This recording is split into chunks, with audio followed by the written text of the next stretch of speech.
मध्य प्रदेश के चुनावी रण में दिग्गज उतर पड़े हैं और इनके जुबानी तीर जोर से चल रहे हैं। शनिवार को बीजेपी और कांग्रेस से दिग्गजों ने मध्य प्रदेश में चुनावी मोर्चा संभाला। बीजेपी से पीएम मोदी ने रतलाम में एक बड़ी जनसभा को संबोधित किया, जिसमें उन्होंने अपनी सरकार के काम गिनाए, शिवराज सिंह की तारीफ की और 2 बड़े ऐलान भी किए कि गरीबों को मुफ्त राशन अगले 5 साल तक मिलता रहेगा और 18 लाख सालाना से कम आय वाले शहरी परिवारों को गृह ऋण में छूट मिलेगी। पीएम मोदी ने इस मौके पर आदिवासियों को भी साधा। उन्होंने कहा कि बीजेपी ने पहली बार आदिवासी राष्ट्रपति बनाया तो कांग्रेस ने रोड़े अटकाए। मोदी ने लोगों को डबल इंजन सरकार के फायदे भी गिनाए।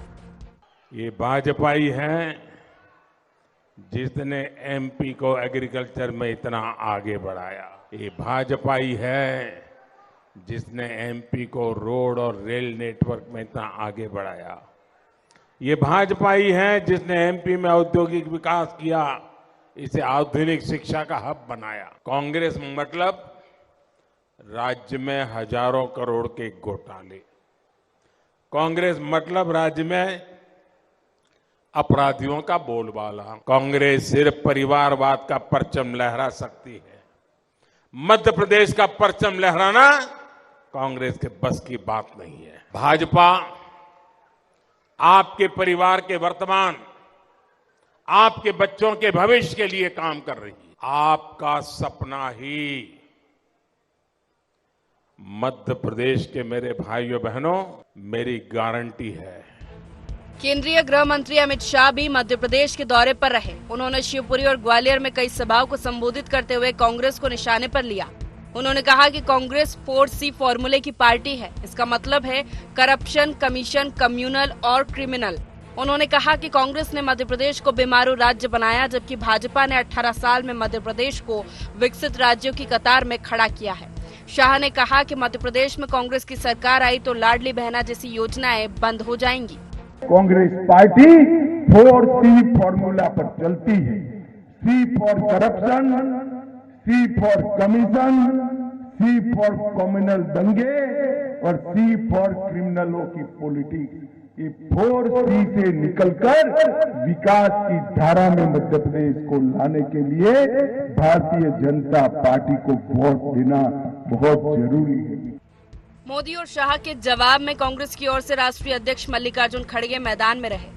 बालाघाट के कटंगी में सभा को संबोधित करते हुए ईडी, आईटी और सीबीआई के छापों को लेकर मोदी सरकार पर हमला बोला। उन्होंने कहा कि बीजेपी लोकतंत्र की हत्या कर रही है, लेकिन कांग्रेस जरने वाली नहीं है। कांग्रेस ने अंग्रेजों से लोहा लिया है। ईडी, आईटी और सीबीआई क्या है? खड़गे ने शिवराज सरकार को हर मोर्चे पर फेल तो मोदी सरकार पर झूठ बोलने का आरोप लगाया। पीएम मोदी ने द्रौपदी मुर्मू को राष्ट्रपति बनाने को आदिवासियों का सम्मान कहा तो खड़गे ने नई संसद भवन के उद्घाटन में उन्हें न बुलाने को अपमान बताया। इस दौरान खड़गे ने एक बड़ी बात ये कही कि कमलनाथ अभी प्रदेश अध्यक्ष है, आगे कुछ और बनने वाले हैं। वो ईडी का धमकी देते हैं, सीबीआई का धमकी देते हैं। अभी देखना पड़ेगा कल क्या क्या होगा, किस किस दृष्टि से वो काम करेंगे। अब तो छत्तीसगढ़ में वही काम करे, यहाँ भी वही काम करते हैं, राजस्थान में भी कर रहे। तो उनका काम ही सीबीआई को इस्तेमाल करना, ईडी को इस्तेमाल करना और इनकम टैक्स वालों को इनका। अरे इससे आप लोग डरते समझे। ब्रिटिश गवर्नमेंट के खिलाफ लड़ने वाली कांग्रेस मोदी के लिए क्या है? मध्य प्रदेश में इस बार की चुनावी जंग दिल्ली से कंट्रोल हो रही है। बीजेपी से मोदी, शाह और नड्डा ने मोर्चा संभाल रखा है तो कांग्रेस में भी खड़गे, राहुल और प्रियंका को मैदान में उतार दिया है। बीजेपी शिवराज और मोदी सरकार के काम गिनाकर डबल इंजन सरकार के फायदे गिना रही है तो कांग्रेस दोनों सरकारों को घेरने के साथ अपने मैनिफेस्टो से लोगों को लुभा रही है। देखना ये है कि जनता को कौन भाता है। Bureau report, IND 24।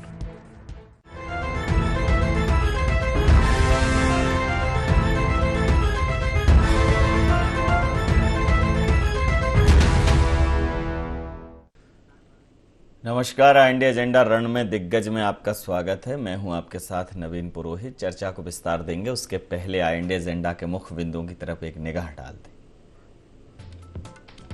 दिग्गजों के दौरों से कितना बदलेगा चुनावी माहौल?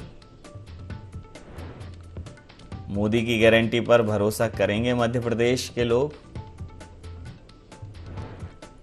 अमित शाह के 4C के क्या हैं मायने? मोदी साहब पर कितना तगड़ा वार कर पाई खड़गे की खड़क? नमस्कार, इन्हीं सवालों के साथ चर्चा में आप सबका पुनः स्वागत है। मध्य प्रदेश में पूरी तरह से दोनों ही पार्टियों का केंद्रीय नेतृत्व मोर्चा संभाल चुका है। चाहे खड़गे जी की बात करें, अमित शाह जी की बात करें, मोदी जी की बात करें, नड्डा जी की बात करें, भारतीय जनता पार्टी की तरफ से प्रमुख चेहरा प्रधानमंत्री नरेंद्र मोदी जी हैं। और चाहे चुनावी कैंपेन हो या प्रचार प्रसार की अन्य सामग्री, इस बात में प्रमुखता से यह देखा जा सकता है। हालांकि केंद्रीय नेतृत्व मोर्चा तो संभाले हुए है मध्य प्रदेश में कांग्रेस का, लेकिन चेहरा जो है वो कमलनाथ जी ही हैं। और लगातार तूफानी दौरे और सभाएं हो रही हैं, ताबड़तोड़ सभाएं इन 10-12 दिनों में होने की संभावना है। तो इसी मुद्दे पर करेंगे चर्चा। हमारे साथ चर्चा में शामिल हैं गोविंद मालू जी, हैं प्रवक्ता हैं मध्य प्रदेश भारतीय जनता पार्टी से हमारे साथ हैं। योगेश यादव जी प्रवक्ता मध्य प्रदेश कांग्रेस से हमारे साथ हैं। रमेश शर्मा जी वरिष्ठ पत्रकार हमारे साथ हैं। मालू जी, अमित शाह जी, मोदी जी, नड्डा जी, पूरा केंद्रीय नेतृत्व मध्य प्रदेश में समय दौरों पर है और मध्य प्रदेश के मन में मोदी जी की छवि अंकित करने का हर संभव प्रयास कर रहा है। आपको लगता है इतने कम समय में यह दुरूह कार्य आप कर पाएंगे? वो तो अंकित है, उसमें क्या नया करना है। मध्य प्रदेश की सरकार और केंद्र की सरकार मिलकर, ये डबल इंजन की सरकार मध्य प्रदेश के विकास को गति दे रही है। नरेंद्र मोदी जी हमारे भारतवर्ष के सबसे बड़े नेता हैं, पार्टी के ही नहीं देश के सबसे बड़े नेता है। उनके नेतृत्व में जो सरकार चल रही है उसकी लाभार्थी योजनाएं, विकास योजनाएं और अन्य सामाजिक सरोकार की योजनाएं, उसका लाभ मध्य प्रदेश की जनता को मिल रहा है। शिवराज जी की सरकार की योजनाएं उनके साथ और गति देकर और जन कल्याण के काम कर रही है, गरीब कल्याण के काम कर। इसकी छवि अंकित करने के लिए कोई नया प्रयास करना पड़े ऐसी बात नहीं है। एक ये है कि बार बार सब लोग आ रहे और अपने उद्बोधन से जनता से कनेक्ट करके याद दिला रहे हैं कि क्या क्या हमने किया और हम आगे क्या करेंगे। क्या किया ये नहीं, आगे क्या करेंगे। आज भी मोदी जी ने कहा कि आगे क्या करेंगे, हम किस तरह से 5 साल और आगे हम ये निःशुल्क अनाज गरीबों को देंगे। ये सरकार की जो नीति है, सरकार की जो नीयत है और कांग्रेस पर का जो कुशासन रहा है उस पर हम बात कर रहे हैं। कांग्रेस को चाहिए कि वो अपने कुशासन पर पश्चाताप करे, माफी मांगे और फिर जनता से गुहार करे कि हमें वोट दो। लेकिन माफी मांगेंगे नहीं, चोरी और सीना चोरी, इससे काम नहीं चलेगा। ईडी सीबीआई की बात करते हैं। अरे ईडी सीबीआई हर किसी क्या थोड़ी जाती है। जो चोरी करेगा, गड़बड़ करेगा, उससे क्या तो जाएगी ना। आखिर कोई तंत्र है, वो काम करता है। वो जबरन किसी पर थोड़ी कोई आरोप लगा के और उसको जेल में बंद कर देगा। आपके पास कुछ निकलेगा माल, क्योंकि गांधी के नाम पर चलने वाली कांग्रेस को गांधी से मोह नहीं है। गांधी के जो गांधी की छाप जो नोट है उससे ही मोह है। यह हमेशा होता रहा। इसलिए कांग्रेस इतने सदमे में, सख्ते में, उनके नेता आकर ईडी और सीबीआई की बात करते हैं, हम बात करते हैं विकास की। तो इसलिए जिन्होंने भ्रष्टाचार किया वो बाएं बाएं दाएं बाएं मुड़ते हैं, कभी घोटाले घोटाले घोटाले करते हैं। जो शब्द उन्होंने सीखा है माँ के पेट से, उसी की बात तो आएगी ना। विकास की बात कहां से आएगी। इसलिए मध्य प्रदेश के मन में मोदी है और ये मुखरित होगा इस चुनाव में। इस चुनाव के परिणामों में जनता के मन में मोदी जी की छवि अंकित है और मध्य प्रदेश की सरकार के जन कल्याणकारी कार्यों का उनमें एक अनुगूंज है और इसका सुफल हम इन चुनावों के फलश्रुति में देखेंगे। जी, योगेश यादव जी क्या कहेंगे? मोदी जी मध्य प्रदेश के मन में बसने वाले हैं और देश के मन में हैं, अभी अब मध्य प्रदेश के मन में भी हैं, लेकिन अब विधानसभा चुनाव में मध्य प्रदेश का कैंपेन मोदी जी के ऊपर गढ़ा जा चुका है। और अगर मैं भारतीय जनता पार्टी के वनिस्बत कांग्रेस की बात करूं तो आपका राष्ट्रीय नेतृत्व खूब मेहनत कर रहा है, लेकिन अपने को फेस नहीं बनाया है उन्होंने, क्या कहेंगे? देखिए नवीन जी, आज इस बात की प्रामाणिकता हो चुकी है कि जिस तरीके से नरेंद्र मोदी जी के दौरे और अमित शाह जी के दौरे आए हैं, इसका मतलब ये हुआ कि शिवराज सिंह जी को दरकिनार कर दिया गया है। और वो स्वाभाविक स्थिति भी है भारतीय जनता पार्टी के नेतृत्व की कि जो शिवराज सिंह जी की सरकार, जो कर्ज राज सरकार के रूप में स्थापित हुई, जिन्होंने कर्ज लेकर घी पिया है और मध्य प्रदेश का बंटाढार किया है, और जिन्होंने मध्य प्रदेश को शने शने रसातल की तरफ लेकर गए हैं, वो इस बात की पूरी तरीके से प्रामाणिकता कर दी गई है कि अब शिवराज सिंह जी चौहान चेहरा नहीं।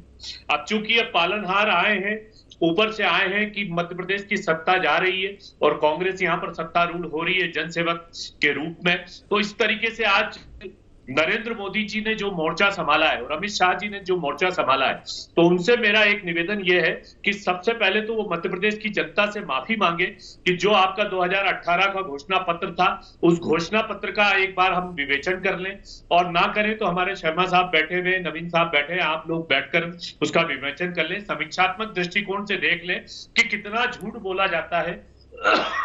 और एक पार्टी में यदि झूठ की पराकाष्ठा है तो उसका नाम है भारतीय जनता पार्टी। आपने भारतीय जनता पार्टी के झूठ को देखा। घोषणा पत्र ले आइए साहब, घोषणा पत्र का क्या हश्र हुआ, मध्य प्रदेश का क्या हश्र हो गया, और मध्य प्रदेश के हालात जो दिन पर दिन खत्म होते जा रहे हैं, इस बात का आत्मा अनुभव नरेंद्र मोदी जी ने भी किया, अमित शाह जी ने भी किया। इसलिए सीधे कह दिया शिवराज जी आप साइड में बैठ जाइए, वरना हम तो डूब रहे हैं, आप हमें भी ले डूबेंगे। तो ये इस बात की प्रामाणिकता है। दूसरी बात, जहां तक मैं आरोप की बात कहता हूं, तो मुझे बड़ा विचित्र लगता है कि एक राष्ट्रीय स्तर के नेता और हमारे देश के माननीय प्रधानमंत्री, जो हमारे देश के गौरव होते हैं, हम बड़े सम्मानित तरीके से नाम लेते हैं, लेकिन उनके पास जो कांग्रेस का फोबिया समाया हुआ है, कांग्रेस के अलावा कुछ है कि नहीं, एक विचारधारा में सिर्फ क्रिटिसाइज। अरे भाई, आपके पास 18-19 साल की शासन था, आपका क्रिएशन क्या है, आपकी प्रोडक्टिविटी क्या है? आपकी प्रोडक्टिविटी ये है कि 3.5 लाख का करोड़ का कर्ज मध्य प्रदेश में सौंप दिया आपने, मध्य प्रदेश में व्यभिचार अत्याचार बढ़ा दिया, और ये झूठ की पराकाष्ठा होती है कि आप झूठ बोलने लग गए कि लाडली लक्ष्मी योजना कांग्रेस बंद कर देगी। भाई, ये कोई मोहल्ले का चुनाव नहीं है, पंचायत का चुनाव नहीं है जो अफवाहों के दौर पर चलता है। आज मध्य प्रदेश का वासी पढ़ा लिखा है, इंटेलेक्चुअल है, यहाँ पर इलेक्ट्रॉनिक मीडिया, प्रिंट मीडिया का एक समीक्षात्मक दृष्टिकोण है। आप झूठ बोलेंगे और जनता स्वीकार करेगी कि लाडली लक्ष्मी योजना बंद कर रहे हैं। आप ये काल्पनिक आरोप लगाना छोड़ दीजिए और यथार्थ के दौर पर आइए। और सबसे बड़ी बात है, जो कमलनाथ जी की सरकार, जो प्रोडक्टिविटी हमने शुरू की थी, वो प्रोडक्टिविटी हम कायम करेंगे। हम घोषणा नहीं करते, हम नारे नहीं देते। नारे और घोषणा भारतीय जनता पार्टी को मुबारक है। कांग्रेस वचन देती है, कांग्रेस अपने वचनों के प्रति प्रतिबद्ध है, और हम जिस जगह छोड़कर आए थे, जिस जगह से आपने सरकार को खरीदा था, विधायकों को खरीदा था, हम वहीं से संकल्पित है। सबसे पहले हमने 27 लाख किसानों का कर्जा माफ किया था, उसके बाद हम वहीं से शुरू होंगे और हम वहां करेंगे। अभी 10 दिन का वादा क्यों नहीं कर रहे? लूट मचा के रखी, जनता को परेशान करके रखा, हम लूट को खत्म करेंगे और बिजली के बिल माफ करेंगे, किसानों के बिजली के 5 पावर तक माफ करेंगे। लाडली बहना योजना के अंतर्गत हम पहले ही घोषित कर चुके, 1500 रुपए का करेंगे। गैस की सब्सिडी हम 500 रुपए में गैस को देंगे। तो ये सारी बातें हमारी वचन, हम तो 3000 बोल रहे हैं। और मालू जी, एक बात को और नोट कर लीजिए, हमारे वचन प्रतिज्ञारत होते हैं। कांग्रेस के वचन, आपके वचन तो इतने भंग किए आपने, पूछो मत। हम 10 दिन की 10 दिन में हैं, लेकिन कर्ज माफी का वादा, 5 रुपए डीजल पेट्रोल में। आप प्रमाणित है कि कमलनाथ जी ने जाकर पहला हस्ताक्षर किसानों के कर्जे को माफ किया था। हम किया था, पर कहाँ किया पूरा? हस्ताक्षर करने से कर्ज माफ थोड़े हो गए? किसानों को ठगा है आपने। बोलने दीजिए मालू जी आएंगे। याद नहीं रहा कि उन्होंने कितनी 2123 करोड़ रुपए ब्याज के ऐसे ही नहीं भर देते सरकार। चलिए, जनता के अरे अभी अंतिम प्रतिक्रियाएं बाकी हैं, अभी आपकी एक दौर बाकी है। मालू जी बोलने दीजिए। रमेश शर्मा जी हमारे साथ है। रमेश जी, एक तरफ मध्य प्रदेश में भारतीय जनता पार्टी का राष्ट्रीय नेतृत्व, प्रादेशिक नेतृत्व जो चुनाव लड़ रहा है, उसमें राष्ट्रीय नेतृत्व के अहम चेहरे प्रधानमंत्री जी को मुख्य चेहरा बनाया है। लेकिन यहाँ चेहरा कमलनाथ हैं उनके चुनाव प्रचार में, लेकिन घोषित तौर पर नहीं है। और जो एडवर्टीजमेंट कैंपेन है, होर्डिंग्स हैं, बैनर हैं, पोस्टर हैं, विजुअल्स हैं, उनमें तो कमलनाथ जी को ही चेहरा दिखाया है। लेकिन राष्ट्रीय नेतृत्व तो लगातार उनका भी यहाँ मेहनत कर रहा है। अब दोनों ही दलों की आपस में तू मैं है, लेकिन कई ऐसी जनहितैषी योजनाएं जो लोकप्रिय हो चुकी हैं और जिन पर अगर जैसे कई कांग्रेस के नेताओं के ऐसे बयान आ गए कि ये योजनाएं ठीक नहीं है, ये एक भ्रम पैदा कर सकती है। मुझे लगता है कि 10-12 दिन है, बहुत सोच समझकर बोलने की जरूरत है। क्या कहें? ये बिल्कुल आपने ठीक कहा। इस बार का चुनाव अपेक्षाकृत पिछले कई चुनावों से थोड़ा सा अलग है, इसलिए दोनों ही पार्टियां फूंक फूंक करके कदम रख रही हैं और दोनों ही पार्टियों की ये बराबर ये कोशिश चल रही है कि कोई भी एक बिंदु ना छूट जाए। उसका कारण 2018 का चुनाव है, क्योंकि दोनों को लगभग बराबर वोट मिले थे, 20-30 हजार, थोड़ा भाजपा को ज्यादा मिले थे, लेकिन कांग्रेस को सीटें ज्यादा मिली थी।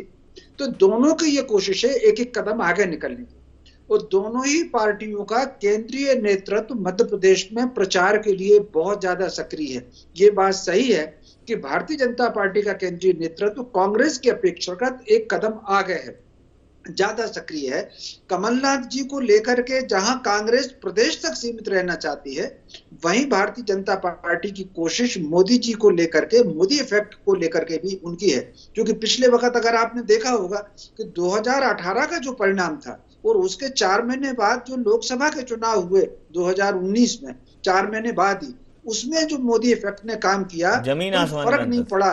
राजस्थान में भी, छत्तीसगढ़ में भी, मध्य प्रदेश में भी वो अलग आया।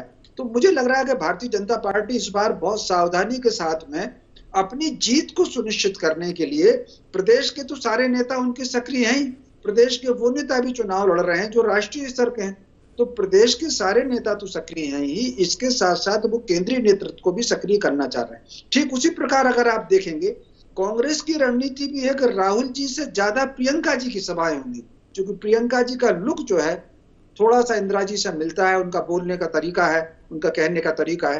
तो दोनों ही पार्टियों का केंद्रीय नेतृत्व इस समय ज्यादा सक्रिय है, एक एक कदम फूंक फूंक करके उठा रहे हैं सरकार बनाने के लिए। मान करके चलिए कि प्रतिष्ठा का प्रश्न है, और दोनों फार्मूलों पर नेतृत्व भी सक्रिय है, नीतियां भी घोषित हो रही हैं, और इसके साथ साथ एक दूसरे पर आरोप का भी जो झड़ी लग रही है, वो भी पिछले कई चुनावों से बहुत अलग है। जी नवीन जी। जी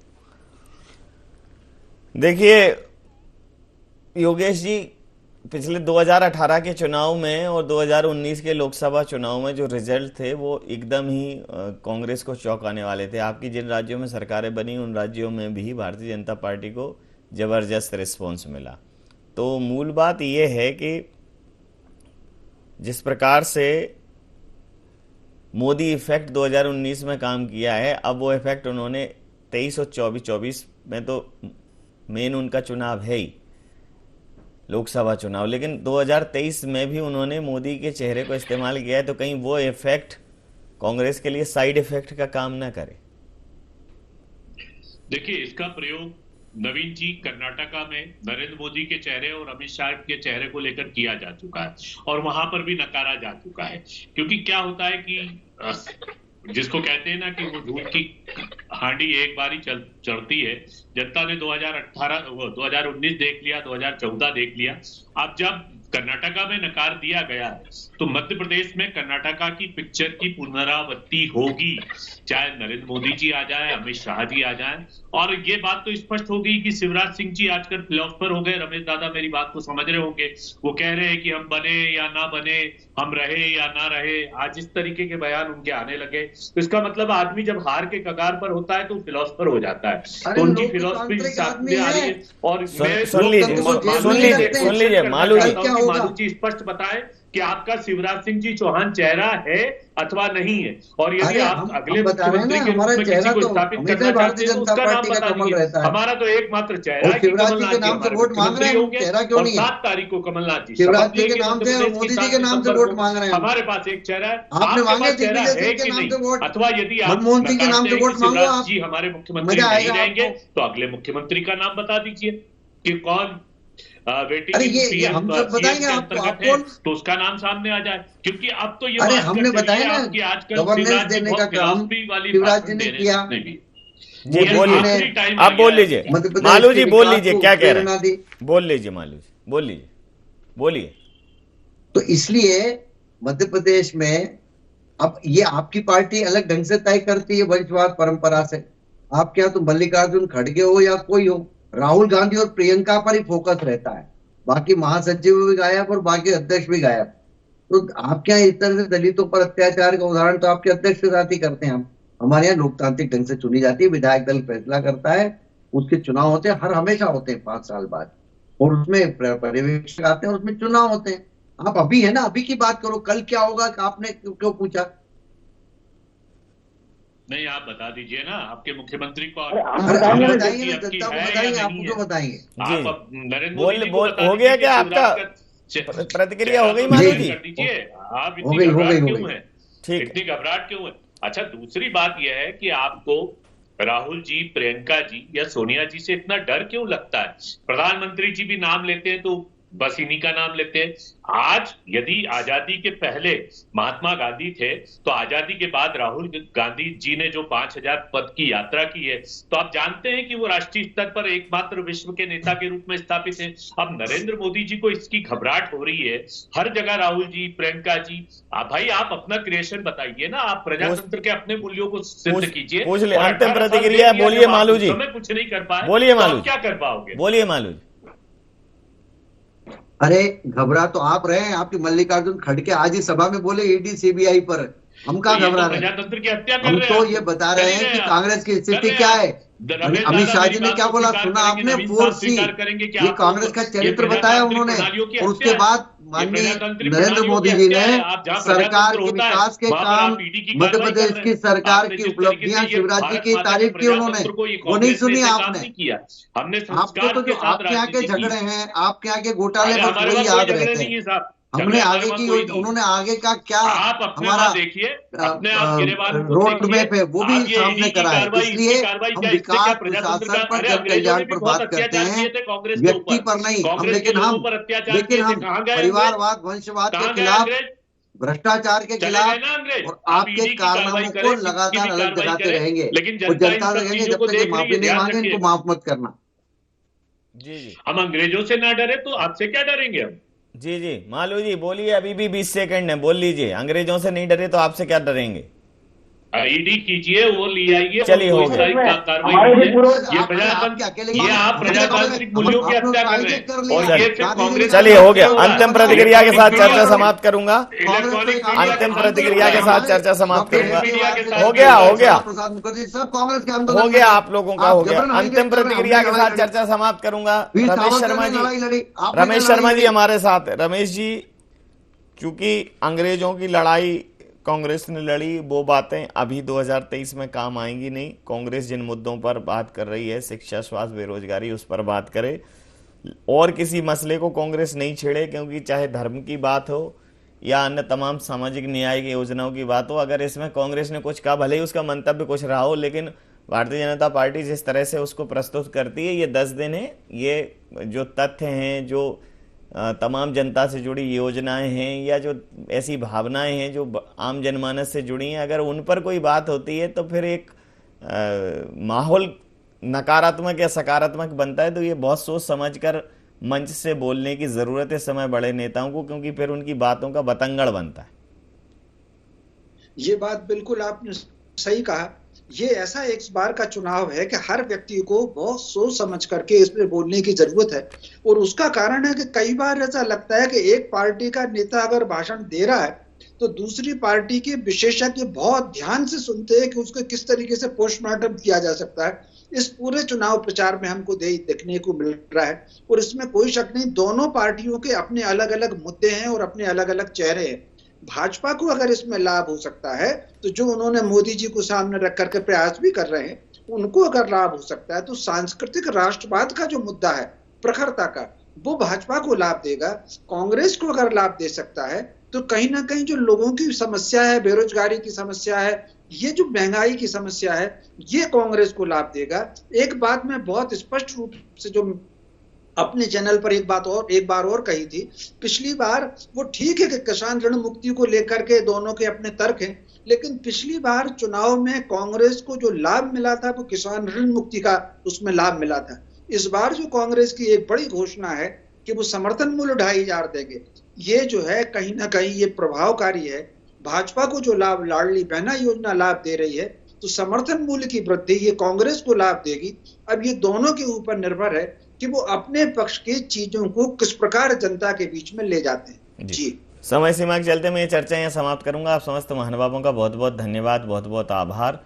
तो मध्य प्रदेश में चुनावी रण अपने शबाब पर है और दोनों दलों से ताबड़तोड़ आरोप प्रत्यारोप चल रहे हैं, लेकिन कोई भी बात जो आम जनमानस को छूती हो, जनभावनाओं को छूती हो, कोई भी ऐसी योजना जिससे एक बड़ा वर्ग प्रभावित होता हो, अगर उस पर कोई वाद विवाद आरोप प्रत्यारोप हुआ किसी भी दल की तरफ से हो, तो वो जो माहौल है उसको सकारात्मक या नकारात्मक बनाने में एक बड़ी भूमिका अदा करेगा। तो इस समय पर बहुत सोच समझकर, बहुत धैर्यपूर्वक बोलने की ज़रूरत है, चाहे वो राष्ट्रीय नेता हो, स्थानीय नेता हो। IND एजेंडा में नहीं, आप बने रहिए IND 24 के साथ और देखते रहिए IND 24। नमस्कार।